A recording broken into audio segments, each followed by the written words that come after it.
Cynthia, as a relationship consultant, what do you see are some of the common themes um, with maintaining physical and emotional intimacy in relationship midlife? Look, a lot of things that come up, Leah, in relationship midlife are potentially things that have already been present in a relationship or in dating, and also with herself. But what happens in midlife is that those things become more intense or more exaggerated, and they become something that you can't really ignore. So it can be like that, an intensification, but it can also be like new things just start to happen, which could be a loss of libido or a change of libido. That desire might not be, as strong as it was. And sometimes it can go the other way, that the desire can increase, but often there's a change in that. There can be physical changes that mean that having penetrative sex or intercourse can be painful. Mm. And there's solutions for that as well, like physical solutions and emotional and psychological solutions. There's also like a greater need to be, connected to your own vulnerability and your partner's vulnerability or a future partner, because it's not just happening to a woman. It's happening if she's in a relationship. It's affecting her relationship with her partner. And, it can be a very confusing time for her and also a very confusing time for a partner. Yeah, of course. Of course. I'm sort of talking about this in a fairly kind of, rational way, but actually in the experiencing of it, it can be like a wild ride where you don't know what's going on. You don't know what's happening from one day to the next or one week to the next. And, becoming okay with that, getting familiar with that, it can be a really big thing to manage that. And it'll be different for each woman. But it is a big change, and for some women it's like a tidal wave going through their body and their life. Mm. For other women it's a more gentle experience, but it's definitely a transition time. Yeah. And sexuality changes. That's what happens. It does. Or it should. If it doesn't, it should. It needs to. Definitely keep it alive and transition with it. Yeah, Yeah. for some couples, by the time they get to midlife, they might have been together for quite a while. They may have children, they're co-parents, they may even work together or work in the same space now. So there already will have been challenges Mm. in that experience of their intimacy and their relationship and their sexuality. So all that comes into midlife. It's not like, if things haven't if things haven't been good before you hit menopause, they're unlikely to suddenly get better unless you have some intervention. But what a great opportunity to have some intervention. Yeah, you're right. Midlife women and men are at the peak of their careers traditionally. They're in those leadership roles. They've got the children, and they may now be also caring for aging parents, as well as everything else, managing the house or whatever the roles are that they're taking on. So yes, it's all comes at that peak of life, and then all of a sudden the hormones are changing, and you've got a whole new landscape to navigate how to do life without hormones. So yeah, it's definitely something to explore and start looking how I'm going to manage life now moving forward, and how to do that differently and not taking each other out in the process. Yeah, because I think just as you were describing that, for a lot of women, they're doing the lion's share of the housework, the lion's share of the social arrangements, and often the lion's share of the parenting as Mm. well. And then you add in menopause and you add in a career. It's like, sexuality or sex just gets pushed down to the bottom of the list, and Mm. it becomes another burden another thing that she's got to somehow get right, and she's got to manage, and she's got to, get on top of it. And, sexuality doesn't work like that. Like, particularly for the feminine essence, she needs to be relaxed. She needs to feel unburdened. She needs to feel no pressure.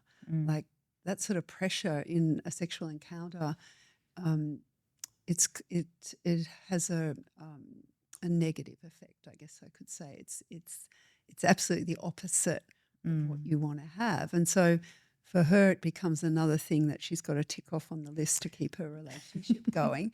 And I mean, it sounds a bit archaic, but, there's still this thinking, and there's something to it. It's like, well, my man or my partner, wants to have sex, wants to have a sexual life.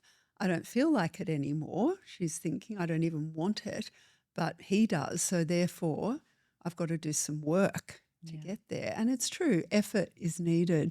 But I feel it's quite sad when it becomes another thing that she's got to manage, because then doing that, she's kind of stepping more into the masculine to try and achieve this goal. And it's as I was saying before, that's the opposite to what's needed, actually. Yeah. Yeah, as you said, very chaotic, and it's probably it's all surfacing in your face, and just creating that calmness and peace so she can connect in with herself, and then from there it will flow. But having practices to really get into her feminine energy again is definitely a good support system. So there can be an offering or an opening. So even just having that practice of herself. Perhaps, following on, from what we were just talking about before, following on from what I was saying before, it's like if she's feeling tired, exhausted, fatigued, having insomnia, not sleeping, which is often what happens in midlife with menopause and perimenopause, then it's like, she's becomes quite disconnected from herself. And when she's disconnected from herself, then it's hard to really connect with another. So, so it is, the part of the pathway is having a lot of self-compassion and, learning what works. But also when you're having a nourishing and good and authentic connection with a partner or a future partner, then that actually helps. That actually brings pleasure, it brings safety, it brings being seen and accepted. Yeah. And, that's not easy for someone who's partnering, a woman who's going through menopause. It's not easy because she's suddenly changing. And, there's an old joke, menopause, men on pause, which is she doesn't want to have sex, or she doesn't want to have sex as much, or she doesn't, but I always think, well, maybe she doesn't want to have the same sort of sex she's been having. Yeah. That doesn't work for her anymore. And she, and the body won't allow her to think that that's okay. The body's saying, no, I need something else. Yes. And to me, that's something else that works at that time of midlife is a more tantric approach to sexuality, a more slow sex, a more gourmet sex, a more loving sex, a more connected sexuality. So it can still be wild. I mean, it doesn't have to all be, doesn't have to all be peaceful as such, but connected, communicating, tender, a tenderness where you're able to have those tender conversations from the heart about how you're each feeling or the sensations in your body, and being able to approach each other without an agenda necessarily, without a goal, as in, we're both going to have an orgasm. And look, orgasms are great, they're pleasurable, they're fantastic, they're a release. But if there's any sort of sense of should or have to or performance, then she's not usually so likely to orgasm. And, as I was saying before, the pressure to do that can really wreck things. It can take all the fun, all the spice out of it. So that attitude of exploration, of having the more tantric approach, taking things more slowly, not necessarily just aiming for the peaks of the sexual experience, to be pleasurable for the excitement, Mm. to embrace the valley as well. Mm.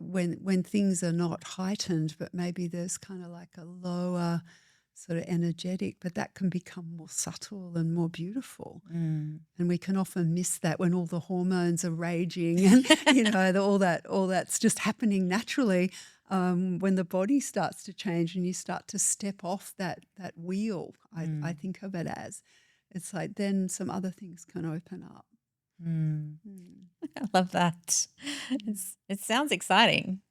Yeah, it's definitely I can reflect on the experience of, being a young woman and now to midlife that um, now there's a preference of something different and something more connected and authentic, like really slowing down the conversations and saying what's there. Yeah, because a woman's needs change Mm. during midlife and menopause, like her physical needs, her emotional needs, her psychological needs. It's Mm. like, you know, I mean, that's physiological as well. Like she may no longer enjoy her body being touched in ways that she did enjoy. Mm. Sex can become painful. Um, and, you know, what brings her pleasure can change as well. She can become more sensitive to what works, but also what doesn't work. Yeah. And, you know, without good communication, which hopefully you've already developed before you get to this point, because Mm. it's easier to do it before. But it's like, you know, sadly, sometimes what happens is that, you know, she starts criticizing her partner because he's not sensitive to her needs, he doesn't understand. But really he often does not understand. Yeah. He's not trying to you know, do the wrong thing by her or not consider her. He often just doesn't really know what's going on with her, and sometimes neither does she. Mm. And it gets really hard to communicate that.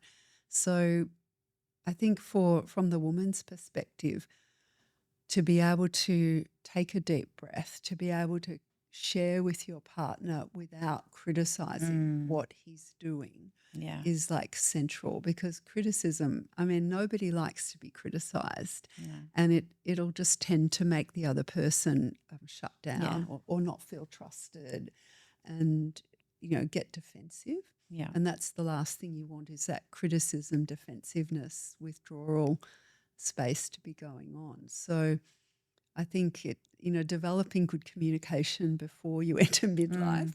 is great. But if you haven't, it will really need to be at that point. Yeah. Yeah. I love that you brought that into the conversation that, blaming someone else, it's not going to work. It's just not going to, Unfortunately, no. it's not going to work. Neither does nagging. No.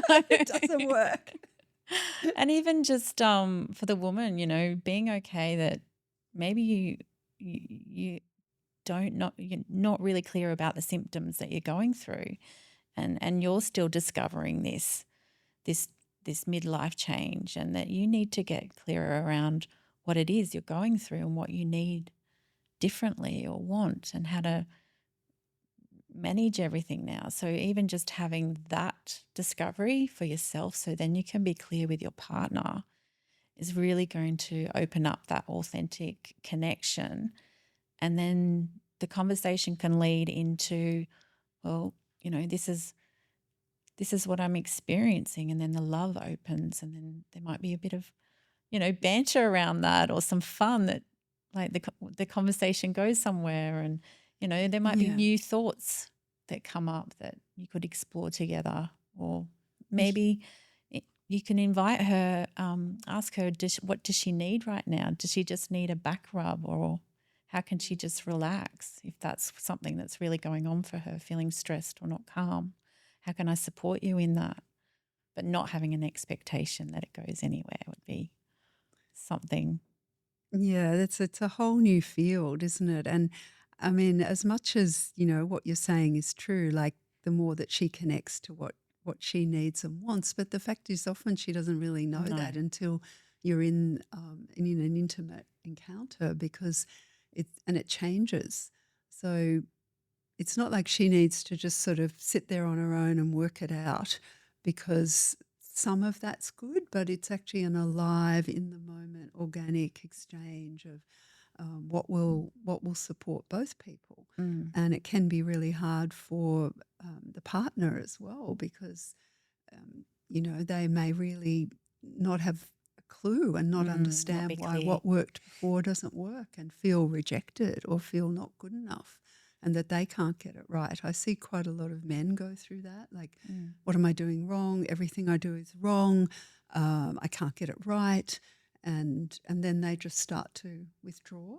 Mm-hmm. So again, it's that tender conversation and developing that attunement and that sensitivity, both solo and together, is really important. And yes, like going straight in for kind of like, the quickie or the kind of, penetration usually isn't what she wants. Usually it isn't. There's no hard rules, but in all the couples I've worked with, it's like she's much more likely to want to have sex and enjoy sexual encounters if she feels relaxed. So that can be starting with a massage, starting with something very connecting and soft and intimate, not having a goal or an agenda to have penetrative sex, but that's okay if that opens up. Yeah. Being responsive to her feelings, like asking her, what are you feeling? Or, and giving her the space to share that and feel that, because for the feminine essence, things are so changeable. So she can be feeling upset or angry or sad, and then it can change very quickly when she feels heard or she feels supported. Then her bliss can open up. The journey from like tears to bliss can be a very short one, which of course can be really confusing for the other person, right? Yeah. It's like, so humor is great, as you were saying, like it's great to have humor. Yeah. But sometimes it doesn't feel humorous. It feels like you're on the verge of the relationship not working anymore, or one person being so dissatisfied, then the fear comes up they might leave, or will we ever have good sex again? I mean, these are very real fears that come up, and so there's things that help with that. So communication is one of those things.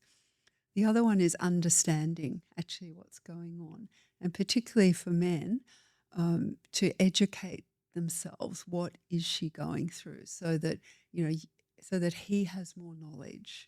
I think that's really helpful. Definitely. So then he can support her more when she's going through this time of change, and taking off some burdens off her is probably the first thing to do, men, if you're listening to this.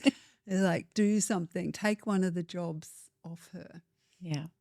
Don't expect her to be ready to have sex or be sexy or be pleasurable when she's got a to-do list that's huge. Help her do some of those things, and then her mind can go off that by starting to open to pleasure, starting to open to the enjoyment of sexuality. Yeah. Good. I think you mentioned when we caught up, like having 2 diary entries a week maybe, just to have responsive touch. And then you talked about like she really takes on, or they take on, going and having some fun. I think it's good to have set times that you're going to meet and bring the bodies together, because, you know, I say that with a smile, because the bodies have their own wisdom. So the mind might be objecting and going, I don't feel like it, or this isn't going to work, or it was difficult last time, or I don't have any desire, which can happen to either a man or a woman in midlife. But as we're focusing on menopause, it's often the case that for the woman, she has less libido, less urgency in her desire, or none at all. I mean, it's like, I'd rather read a book, or take the dog for a walk, or sleep. This is the sort of things I hear from clients and certainly, friends over the years. And I think if you make some time to have intimacy without an agenda of where it's going to go, and you lie together, you bring the bodies together, and you connect, maybe have the front of your bodies connecting, or spooning if you're not comfortable with that, and relax and breathe and have some tender words, and let's see what happens. The desire can arise. Yeah. So particularly for the feminine essence for a woman in midlife, she may not feel like she wants to have sex before that. So she can be thinking, I don't want it anymore. But actually, if she allows herself to just come together, body to body in that intimate space, then there's an opportunity, there's a possibility that she'll have a response to that. So that's the idea behind responsive sexuality. Yeah. That your mind might be saying no, your libido is saying no, and in the past that might have meant something different. But with menopause, it means that by having some set times, you're just going to come together, whether you have like a high desire or not at all, and see what happens. I love that practical strategy and putting it in the diary and things like that. And I think what I hear there is also, the partner, your partner really holding that space, that don't expect something might happen. Just allow her to connect in, to feel responded to. Feel her body respond to his touch, and just see what happens. Like, just allow her to open rather than expecting something from the touch, I think is really, really key. Yeah, because sometimes, she'll just shut down altogether. I don't want touch, don't come near me. And, that's very difficult for someone to handle that, Yeah. where suddenly that is cut off in your life. So, but quite often that's because she feels pressure, it's got to lead to sex. Yeah. So when that pressure is taken off and she knows that she can just have they can have long cuddles and long hugs, and he's not going to be taking it towards an agenda, then, who knows what can happen. She can start feeling desire or not. They just have the hug and move on with their day. But, I mean, I think it has to be said for a man as well, or a partner, that if they have the desire, that they do have that desire, and that needs to be spoken, or that stronger libido. You can't pretend that's not there. But I think what he can realise is that if he can make that adjustment, he's much more likely to have beautiful sex and to have what he wants as well together, when he's not pressuring for it. Yeah. I'm trying to say, you can't ignore the other person in this encounter. Exactly. Yeah. To have the more satisfying sexuality in midlife, it does need to have a lot of sensitivity and touch, and no pressure in the space. Yeah, beautiful. So just one thing that came up just then is touch.